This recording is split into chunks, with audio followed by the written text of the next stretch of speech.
요한복음은 두 부분으로 나눌 수가 있습니다. 먼저 1장에서부터 12장까지 한 부분으로 흔히 표적의 책 이렇게 말을 하고 있습니다.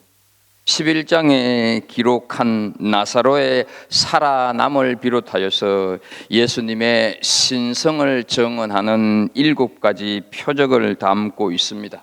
다른 한 부분은 13장부터 20장까지인데 영광의 책으로 불립니다. 요한복음에서 말씀하고 있는 영광은 몇 번 말씀을 드린 대로 예수님의 십자가의 죽으심 그리고 부활 성천으로 하나님께로 돌아가시는 것인데 13장부터 그 내용이 일목요연하게 잘 정언이 되고 있습니다. 그리고 마지막 21장은 에필로그라고 할 수가 있습니다. 본문은 이 본문을 포함한 나머지 말씀은 12장까지의 내용을 요약하고 있는 요약본이라고 할 수가 있습니다. 그리고 영광의 책인 13장이 시작이 됩니다. 요한복음에 나타나는 7가지 표적 중에서 혹시 첫 표적이 무엇인지 기억을 하고 계십니까? 가나 혼인잔치에서 물로 포도주를 만드신 표적입니다. 이어서 38년 된 병자를 고치는 표적, 물고기 2마리와 보리떡 5개로 5,000명을 먹이신 표적, 죽은 나사로를 살리시는 표적 등 많은 표적들을 예수님께서 보이셨습니다. 우리가 알고 있는 대로 표적은 무언가를 가리키는 사인이지 표적 그 자체가 목적은 아닙니다. 그 표적을 통하여서 예수 그리스도가 누구신지를 알도록 드러내는데 표적의 목적이 있다 하는 것이죠. 그런데 그 많은 표적을 지켜본 백성들의 반응이 어떠했을까 하는 것이죠. 37절을 보게 되면 이렇게 많은 표적을 그들 앞에서 행하셨으나 그를 믿지 아니하니 말씀을 하고 있습니다. 그 많은 표적을 보고도 이스라엘 백성들이 유대인들이 믿지 않았다 하는 것이죠. 대단하지 않습니까? 왜 도대체 이들이 안 믿었겠습니까? 무엇 때문에 이들이 이렇게 완고하고 고집스럽게 안 믿었을까 하는 것이죠. 도대체 불신의 이유가 무엇일까 하는 것입니다. 요한은 그 불신의 이유를 이사야서의 말씀에서 찾아내고 있는 것을 보게 됩니다. 38절을 보게 되면 이는 선지자 이사야의 말씀을 이루려 하심이라. 이르되 주여 우리에게서 들은 바를 누가 믿었으며 주의 팔이 누구에게 나타나이까 하였더라. 이 말씀은 고난받는 종의 노래라고 이름이 붙여진 이사야서 53장을 요한이 지금 인용하고 있다 하는 것이죠. 메시아에 대해서 가장 많은 예언을 남긴 이사야 선지자가 이사야서 53장 전체를 오실 메시아에 관해서 예언하였음에도 불구하고 이스라엘 백성들이 도무지 믿지 않았다 하는 것이죠. 이사야서 53장 1절 말씀을 좀 보도록 하겠습니다. 우리가 전한 것을 누가 믿었느냐? 여호와의 팔이 누구에게 나타났느냐? 이사야는 평생 하나님의 말씀을 전한 선지자였습니다. 그러나 그는 전성에 의하면 톱질을 당하는 죽음을 맞습니다. 죽도록 하나님의 말씀을 전했는데 그때도 사람들은 안 믿었고 예수님 때도 안 믿었고 지금도 믿지 않고 있다 하는 것이죠. 그래서 믿는 사람들은 늘 소수입니다. 질문을 하나 드려보도록 하겠습니다. 예언자가 하나님의 말씀을 받아서 전했습니다. 그럼 예언자가 말한 그대로 성취되는 것이 예언의 성공입니까? 아니면 말한 대로 성취되지 않는 것이 성공입니까? 어느 쪽이라고 생각을 하십니까? 예언자가 말한 대로 안 이루어지는 것이 성공입니다. 하나님께서 예언자를 보내시면 지금 너희가 이대로 너희들이 살아가다가는 망한다라고 경고를 하여서 그렇게 되지 않도록 삶을 바꿀 것을 촉구하는 것이 예언이기 때문에 그렇습니다. 이런 뜻에서 예언자는 상당히 쓸쓸한 사람입니다. 자기가 한 말이 부정될 때 오히려 성공한 존재가 된다 하는 것이죠. 예언자가 말한 그대로 일어났다고 하면 실패한 거다 하는 것이죠. 예언자는 이런 외로운 사람입니다. 그래서 지금 이사야가 탄식을 하고 있고 그 이사야의 탄식이 오늘 요한에게 그대로 전이가 되어서 요한 역시 탄식을 하고 있는 것입니다.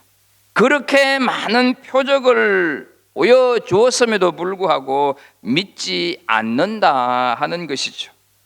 정말로 우리가 생각을 해보아도 믿지 않는 것이 이상해 보일 정도입니다. 그런데 사람은 구조적으로 이렇게 완고한 존재입니다. 사람은 한계 상황에 직면할 때까지 돌이킬 생각이 별로 없는 존재입니다. 인생 밑바닥까지 가지 않으면 항복하지 않는 것이 인간 본래의 모습입니다. 그런데 요한은 유대 백성들이 마치 믿지 않기로 작정한 것처럼 더욱이 하나님께서 믿지 못하게 하신 것처럼 보여지는 구절을 또 인용을 하고 있는데 그것이 39절 40절입니다. 40절을 좀 보게 되면요, 그들의 눈을 멀게 하시고 그들의 마음을 완고하게 하셨으니 이는 그들로 하여금 눈으로 보고 마음으로 깨닫고 돌이켜 내게 고침을 받지 못하게 하려 함이라 하였음이더라. 이렇게 요한이 얘기를 하고 있습니다. 그런데 이 말씀은 이사야서 6장 9절과 10절을 인용한 것입니다. 이사야서 6장 9절과 10절 말씀을 좀 보면 여호와께서 이르시되 가서 이 백성에게 이르기를 너희가 듣기는 들어도 깨닫지 못할 것이요 보기는 보아도 알지 못하리라 하여 이 백성이 마음을 둔하게 하며 그들의 귀가 막히고 그들의 눈이 감기게 하라. 염려하건대 그들이 눈으로 보고 귀로 듣고 마음으로 깨닫고 다시 돌아와 고침을 받을까 하노라. 여러분, 이 말씀에서 어떤 뉘앙스를, 어떤 의미로 이 말씀이 들려지고 있습니까? 하나님께서 이스라엘 백성들이 들어도 깨닫지 못하고 보아도 알지 못하도록 마음을 둔하게 하셔서 혹시나 보고 혹시나 들어서 혹시나 깨닫고 돌아와서 고침을 받을까 염려하셨다, 이렇게 말씀을 하고 있습니다. 그러니까 어떻습니까? 하나님께서 일부러 유대인들의 구원을 방해하셨다고 하는 말씀으로 들립니다. 하나님이 마치 믿지 못하게 하는 것이 목적인 것처럼 표현이 되어지고 있다 하는 것이죠. 정말 그럴까 하는 것입니다. 디모데전서 2장 4절 말씀을 좀 보겠습니다. 하나님은 모든 사람이 구원을 받으며 진리를 아는 데 이르기를 원하시느니라. 하나님은 모든 사람이 구원을 받으며 진리를 아는데 이르기를 원하신다 말씀을 하는데, 그렇다면 도무지 아까 말씀했던 것과 지금 이 디모데전서 2장 4절과 어느 쪽이 정말로 하나님의 마음이냐 하는 것이죠. 이사야서의 말씀은 복음서를 비롯하여서 서신서에도 예수 그리스도의 복음을 받아들이지 않는 사람들을 말할 때 계속해서 인용하고 있습니다. 그래서 우리가 이 부분을 정확하게 이해하지 못하면 왜 하나님은 믿으라고 하면서 어떤 사람은 믿지 못하게 작정을 하셨나라고 우리가 오해할 수도 있다 하는 것이죠. 설교자로 부름을 받은 이사야가 평생 하나님의 말씀을 선포했음에도 불구하고 사람들이 아무런 변화나 반응을 보이지 않을 때 믿지 않고 하나님께로 돌이키지 않을 때 그가 느꼈던 어떤 좌절, 어떤 절망이 있었지 않겠습니까? 여러분들이 교회를 섬기면서 선교회 회장이나 인도자나 공동체장으로 섬기고 있는데 아무리 섬겨도 선교회나 공동체가 아무런 변화가 없다고 하면 어떤 절망감이 들지 않겠습니까? 자식을 위하여서 내 청춘, 내 인생을 다 바쳤는데 자식이 비뚤어지고 어긋나갈 때 느껴지는 어떤 감정이 있지 않겠습니까? 이사야의 심정이 바로 그것이었다 하는 것이죠. 선지자로 부름을 받아서 죽도록 말씀을 전했는데 이스라엘 백성들이 돌이키지를 않습니다. 마음이 너무너무 무겁고 불편합니다. 그래서 내가 지금 무엇을 하고 있는 거냐? 내가 지금 누구를 위해서 종을 울리고 있느냐? 하나님께서는 뭘 하고 계시는가? 그래서 탄식을 하고 있다 하는 것이죠. 그리고 하나님께서는 지금 왜 이런 상태를 그냥 방관만 하고 계실까? 한 방이면 믿게 하실 수 있는 전능하신 분이, 모르시는 것이 없는 분이 왜 침묵을 하고 계시느냐 하는 것이죠.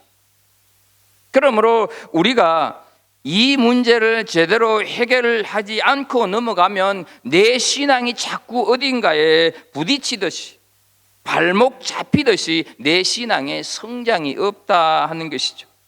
예수님께서도 이 문제를 말씀하셨는데 마가복음 4장 12절 말씀을 좀 보겠습니다. 이는 그들로 보기는 보아도 알지 못하며 듣기는 들어도 깨닫지 못하게 하여 돌이켜 죄 사함을 얻지 못하게 하려 함이라. 씨 뿌리는 비유를 말씀하신 후에 알아듣지 못하는 사람들을 향해서 하고 계시는 말씀이 마가복음 4장 12절의 말씀입니다. 보지도 듣지도 깨닫지도 못하게 하여서 죄 사함을 얻지 못하게 하신다, 이렇게 말씀을 하고 있습니다. 여러분, 죄 사함을 얻지 못하면 구원을 받지 못하는데, 그렇다고 한다면 구원받지 못할 사람을 이미 정해 놓았다 하는 말씀인가? 자칫하면 그렇게 들리지 않습니까? 그래서 우리가 예정론이나 섭리에 대해서 잘못 신학적인 논리에 빠지게 되면 구원받을 사람 태초부터 작정되어 있고 믿지 않을 사람 처음부터 정해져 있어서 뭐라고 해도 믿지 않을 사람은 안 믿고 무슨 짓을 해도 믿을 사람은 믿는다라고 하는 운명론에 빠지게 된다 하는 것이죠. 그 운명론은 신앙도 아니고 그 운명론은 정말로 불신앙이다 하는 것이죠. 과연 하나님께서 그런 식으로 구원을 이루실까 하는 것입니다. 그렇다고 한다면 왜 예수님께서 십자가에 죽으셔야 했고 이 66권의 성경이 왜 필요하냐 하는 것이죠. 왜 전도할 필요가 있겠느냐 하는 것이죠. 오지에 가서 순교하면서 왜 선교를 하느냐 하는 것이죠. 그게 아니다 하는 것이죠. 구원받지 못할 사람은 이 세상에 아무도 없습니다. 모든 사람이 다 구원받도록 하는 것이 하나님의 마음입니다. 누구든지 예수님을 믿으면 구원받고 영생을 선물로 받습니다. 예수님은 인간을 구원하시기 위해서 이 땅에 오셨습니다. 그래서 요한복음 3장 17절 말씀을 한번 보십시오. 하나님이 그 아들을 세상에 보내신 것은 세상을 심판하려 하심이 아니요 그로 말미암아 세상이 구원을 받게 하려 하심이라. 세상이 구원받도록 하기 위해서 아들을, 예수님을 보내셨다 하는 것이죠. 자, 그런데요, 구원받지 못할 사람도 있습니다. 하나님의 말씀을 거부하는 이스라엘 백성들, 회개하지 않는 예수님 시대의 유대인들, 복음을 받아들이지 않는 오늘날의 사람들은 구원을 받지 못합니다.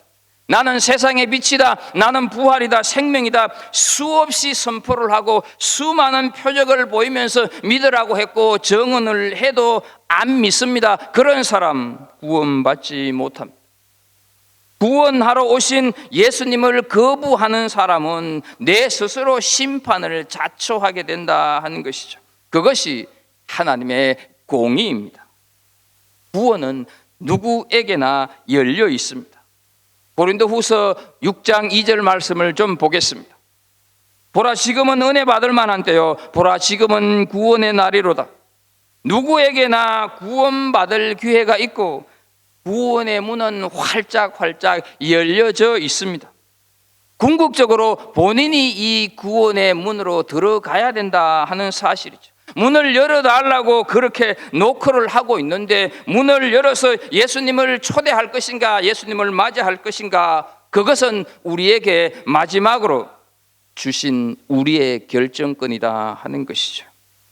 그래서 예수님께서 오셨다고 하는 것은 구원자로 오셨지만, 구원자로 오신 그분을 거부한다는 것은 그분을 자기 스스로 심판자로 만들고 마는 거다 하는 것이죠. 그래서 이 이사야의 말씀은 이스라엘 백성들의 마음이 얼마나 완악한가를 말하기 위한 우회적인 표현이지, 하나님의 마음이 그들의 마음을 그렇게 만들었다 이런 뜻이 결코 아니다 하는 것이죠.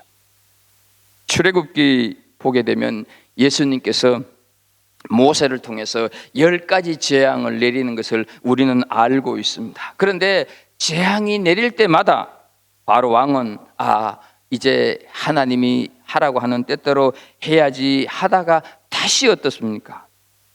마음을 닫아버리고 거절하지 않습니까?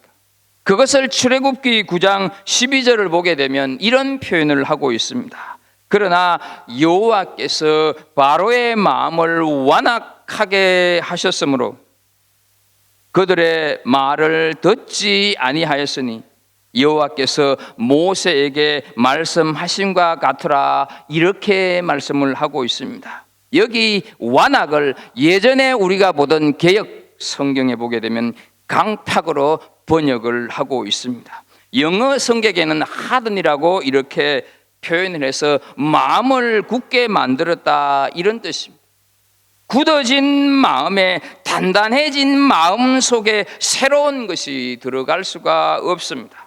하나님께서 그렇게 만드신 것이 아니라 그들이 너무 자기 중심성 속에 갇혀서 변화할 수 없는 굳어져 있는 그 마음 상태를 완악이라고 하는 단어 속에 담고 있다 하는 것이죠. 주님께서 하신 말씀을 듣고도, 주님이 행하신 표적을 보고도 믿지 않는 사람들은 주님에게 문제가 있는 것이 아니라 믿을 생각이 없고 자기를 고칠 생각이 없는 사람들의 그 완악함 때문이다 하는 것이죠. 그것을 요한은 이사야의 예언을 통해서 지금 확인하고 있고 오늘 우리들에게 말씀을 하고 있다 하는 사실이죠. 그런데요, 여기서 우리가 또 하나 유심히 보아야 할 것은 이사야 선지자가 당시에 그렇게 말한 것을 요한은 41절에서 이런 해석을 하고 있는 것을 보게 됩니다. 이사야가 이렇게 말한 것은 주의 영광을 보고 주를 가리켜 말한 것이라 해석을 하고 있습니다. 이사야가 탄식을 했지만 오실 메시아가 오시게 되면 그때는 상황이 달라지겠지. 지금은 이렇게 완악한 이스라엘 백성도 주님이 오셔서 주님의 영광을 보게 되면 다르지 않을까 하면서 이사야가 이미 주의 영광을 본 것으로 지금 요한이 이해해서 41절을 말씀하고 있다 하는 것이죠. 자, 그렇다면 우리는 주님의 영광을, 이제까지 요한복음에서 나타나는 주님의 영광을 무엇이라고 말씀을 드렸습니까? 그것은 바로 십자가의 죽음 아닙니까? 결국 예수 그리스도 당시에도 그 백성들이 끝끝내 주님을 거부하고 거절함으로 주님께서 그들을 구원하시기 위해서 죽음의 길을, 십자가의 길을 갈 수밖에 없었고, 그것이 주님의 영광임을 이미 이사야가 내다보았다 하는 사실이죠. 이사야는 주의 영광을 그 당시에 이미 보았기 때문에 순교의 길을 갔다 하는 것입니다. 여러분, 말이 쉽지 톱질을 당해서 죽는 것이 보통 일입니까? 그러나 그는 오실 주의 영광을 보았기 때문에 죽음을 두려워하지 않았고 기꺼이 순교했다 하는 것이죠. 진리를 전하고 표적을 보여도 도무지 믿지 않는 상황 속에서도 요한이 이 이사야를 생각을 했다고 하는 것은 그 상황 속에서 주님이 원하시는 참뜻, 주님이 원하시는 본심을 바로 파악하고 있었음을 의미한다 하는 것이죠. 주님은 그 완악한 백성들을 포기하는 것이 아니라 그들이 패역함을 인하여서 오히려 그들에게 생명의 말씀을 전하는 사명을 포기하지 않는 것이 주님의 참뜻이었고 주님의 본심임을 깨닫고 있었다 하는 것이죠. 그리고 그 주님의 본심이 바로 하나님의 마음이셨구나 하는 것을 알고 있었다 하는 것이죠. 하나님께서는 악한 자가 돌아서는 것을 기뻐하시는 분입니다. 길 잃은 한 마리의 양이 되돌아오기를 진정으로 고대하고 계시는 분임을, 마지막 한 사람까지도 살리고 구원하는 것이 하나님의 참뜻이고 본심임을 주님께서 아셨고 그것을 요한이 이해했다 하는 사실이죠.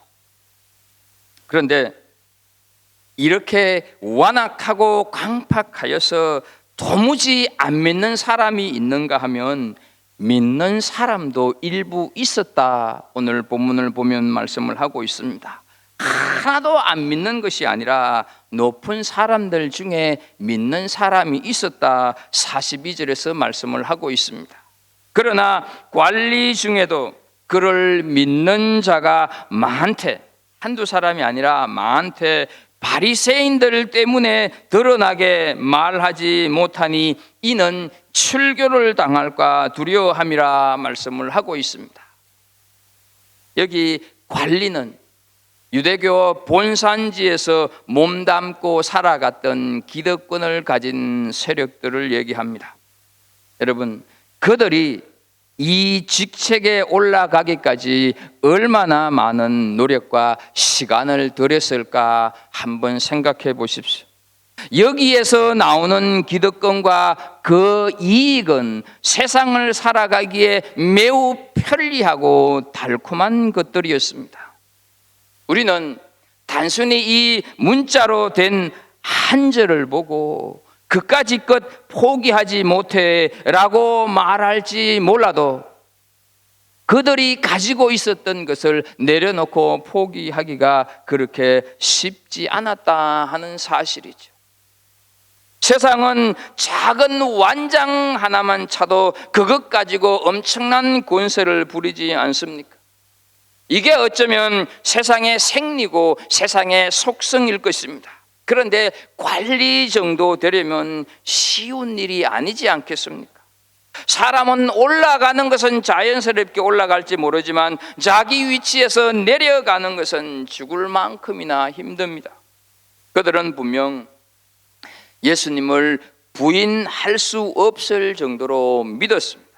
그런데 바리새인들 때문에 출교당할까 봐 두려워서 드러내지 못했다 하는 사실이죠. 여러분, 출교는 몇 달 전에 맹인된 자를 고칠 때 예수님께서 그 맹인자를 고치는 표적을 살필 때 이미 그 출교가 무엇을 의미한다 하는 것을 말씀을 드렸습니다. 출교는 영어로 엑스커뮤니케이션 이렇게 말합니다. 우리가 아는 대로 커뮤니케이션은 사귐, 교제 이런 뜻 아닙니까? 엑스는 밖으로 이런 뜻을 가지고 있습니다. 그러니까 어떻습니까? 사귐에서 내쳐지는 것, 공동체에서 내쳐지는 것이 출교라는 것이죠. 공동체에서 아웃되고 공동체에서 배제되는 것입니다. 극단적인 사회적인 소외, 그것이 출교입니다. 내 소속을 잃어버리는 것이다 하는 것이죠. 그러니 어때요? 죽을 만큼이나 힘든 고통, 출교를 당하면 죽을 만큼의 힘든 고통이 내게 다가오지 않겠습니까? 출교를 당하면 그 누구로부터도 보호를 받지 못하는 안전장치가 사라지는 것입니다.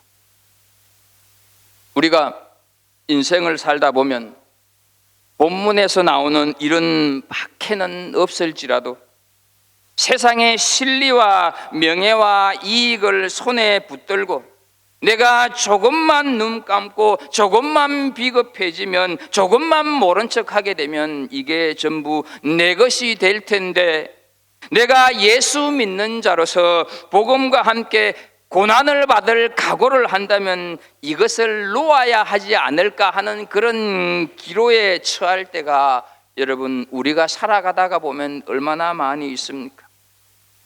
조금 전에 말씀드린 대로 이 관리들은 기득권층입니다. 그런데도 예수님의 표적과 복음 선포를 통해서 그분을 부인할 수가 없었습니다. 그래서 믿는 자가 많다 표현을 하고 있습니다. 하지만 그들은 출교를 당할까 봐 두려워해서 자기 고백을 드러내지 못하는 삶을 살고 있었다 하는 것이죠. 자, 그런데요, 요한은, 오늘 이 요한복음을 기록한 요한은 그들의 모습을 어떤 식으로 평가를 하고 있습니까? 인지상정이지. 그래, 동감한다. 나도 사람이니까 그럴 수 있지. 이렇게 평가를 하지 않습니다. 정말로 단호한 평가를 43절에서 내려놓고 있는 것을 보게 됩니다. 그들은 관리들을 얘기하는 것이죠. 예수님을 부인하지 않으면서 드러내지 못하는 그 사람들을 가리켜서 동감한다, 그럴 수도 있지, 이렇게 표현을 하지 않습니다. 그들은 사람의 영광을 하나님의 영광보다 더 사랑하였더라, 이렇게 표현하고 있습니다. 사람의 영광, 하나님의 영광, 우리는 늘 이 두 개의 영광 사이에 끼어서 살아가고 있지 않습니까? 어느 쪽에 영광을 붙들 것인가?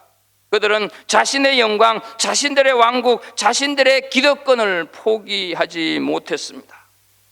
우리에게도 이 두 개의 영광이 있는데 자기 영광, 자기 왕국, 자기 기득권에 우리는 눈이 가리워져서 예수님을 바로 바라보지 못할 때가 많다 하는 것이죠. 우리는 자기 왕국을 추구하는 삶을 살아갈 것인가, 아니면 그리스도의 왕국을 추구하는 삶을 살아갈 것인가, 이 둘 중에 하나를 선택해야지 이들처럼 회색 분자로 남아있을 수는 없다 하는 것이죠.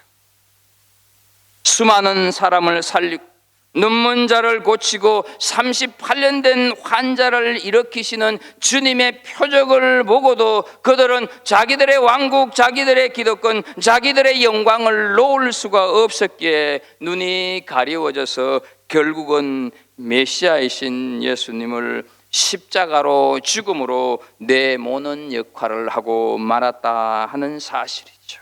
그것이 요한복음 13장부터 차근차근 기록이 되어져 가고 있습니다. 사랑하는 성도 여러분, 신앙은 결단입니다. 신앙은 자기 틀을 깨어야 합니다. 그래야만 진실로 믿는 사람, 진실로 믿는 성도가 될 수가 있습니다. 우리는 대부분 다 세상을 살면서 타협을 하면서 살아가고 있습니다. 사람들과 함께 하면서 가능한 한 그 사람과 척지지 않으려고 노력합니다. 그러나 우리에게 결정적으로 신앙적인 결단을 요구할 때가 있습니다. 그 결단이 무엇을 의미하는가 하는 것이죠. 자기 영광, 자기 기득권을 내려놓는 치열한 자기 포기가 바로 자기 결단, 그리고 우리가 살아가다가 보면 이런 결단을 해야 할 때가 있다 하는 것이죠. 우리가 살아가는 오늘날 이 시대는 우리에게 신앙적인 결단을 요구하고 있습니다. 오늘날 세상은 대세를 따라 사는 것이 현명한 인생이라고 말을 하고 있습니다. 뭐 그리 유별나게 살려고 하느냐, 다른 사람들이 살아가는 것처럼 그렇게 살아가는 것이 잘 사는 인생이고 지혜로운 인생이라고 말을 하고 있습니다. 그러나 여러분, 이런 말은 결국 우리 신앙인들에게 평균의 노예가 되는 삶을 살라 하는 것이 되는 겁니다. 여호수아서 24장 15절 말씀을 좀 보겠습니다.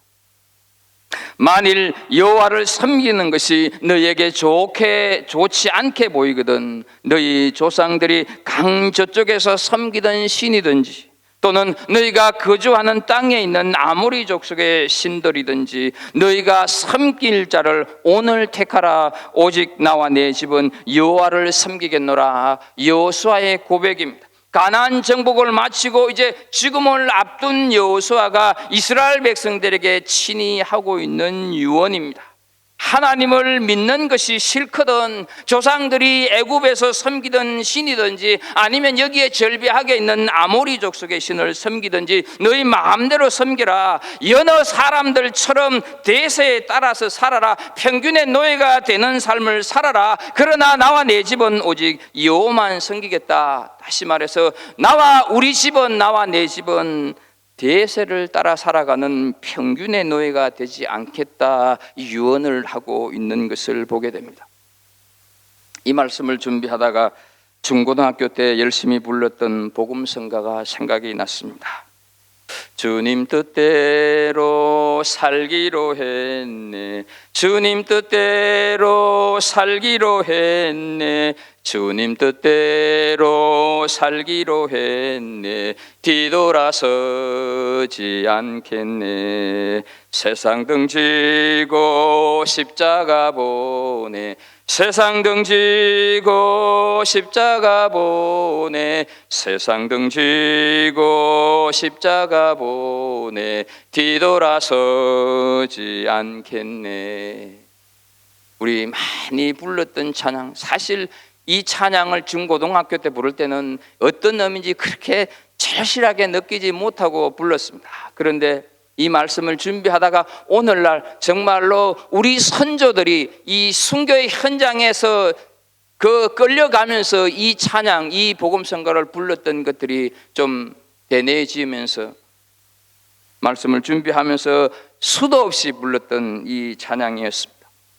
바리새인들이 무서워서 출교당할까 봐 입 다물고 있으면 여러분 안전할지는 모릅니다. 그러나 기억해요.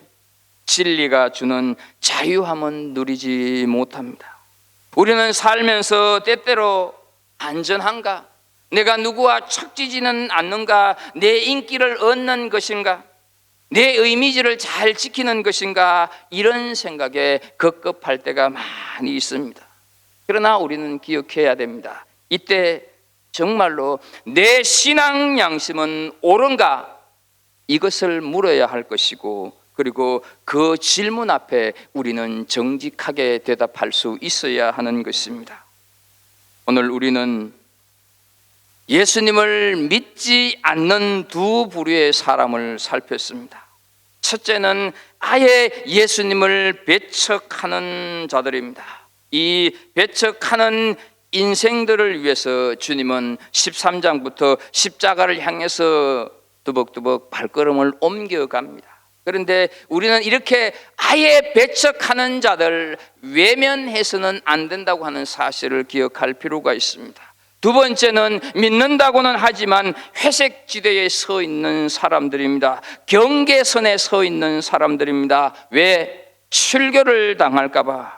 그러나 실상은 어디에 있었습니까? 그들이 출교를 당할까 봐 두려워한 것이 아니라 요한은 오늘 우리들에게 정곡을 찌르고 있는 답을 주지 않습니까? 이들은 사람의 영광을 하나님의 영광보다 더 사랑했기 때문에 출교가 겁난 것이 아니라 사람의 영광보다 하나님의 영광을 더 사랑했기 때문에 그렇다, 이렇게 얘기를 하고 있지 않습니까?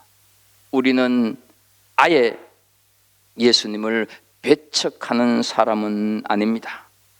그러나 그리스도인이라고 하는 명분도 놓고 싶지 않고 이 땅의 영광도 포기할 수 없는 그 경계선에 서서 머뭇거리고 있는 자가 우리가 아닌가. 그리스도의 영광보다 자기의 영광을 포기하지 못한 채 늘 경계선에서 이리저리 왔다 갔다고 하는 것이 바로 내 모습은 아닌지, 오늘 이 말씀에 비추어서 정직하게 우리 자신을 돌아볼 수 있는 시간이 되기를 주 예수 그리스도 이름으로 축복합니다. 하나님 아버지, 세상을 살아가면서 우리는 그리스도인임에도 불구하고 내가 드러내기 좋을 때는 그리스도인이라고, 내가 힘들고 어렵고 내 입장이 난처해질 때는 아니라고 그러면서 하나님 살아갈 때가 많이 있었음을 고백합니다. 하나님, 우리가 아예 예수님을 배척하는 자는 아니다 할지라도 행여 하나님 아버지 사람의 영광을 하나님의 영광보다 더 좋아하고 더 우선했기 때문에 내가 이 세상을 살아가면서 예수 그리스도의 영광을, 예수님의 이름을 더럽히지 않는지 돌아보는 이 시간, 정말로 이 시대를 살아가면서 세상은 우리에게 그냥 좋은 대로 대세에 따라서 살아가라고, 평균처럼 그렇게 살아가면 된다고 이 세상은 말하지만, 하나님, 우리는 여호수아처럼 정말로 나는 평균의 노예가 되지 않은 오직 하나님의 영광을 위해서 살겠다고 하는 고백을 할 수 있는 이 귀한 시간, 또 그렇게 살아가는 한 주간의 삶이 되게 하여 주옵소서. 예수님의 이름으로 기도하옵나이다. 아멘.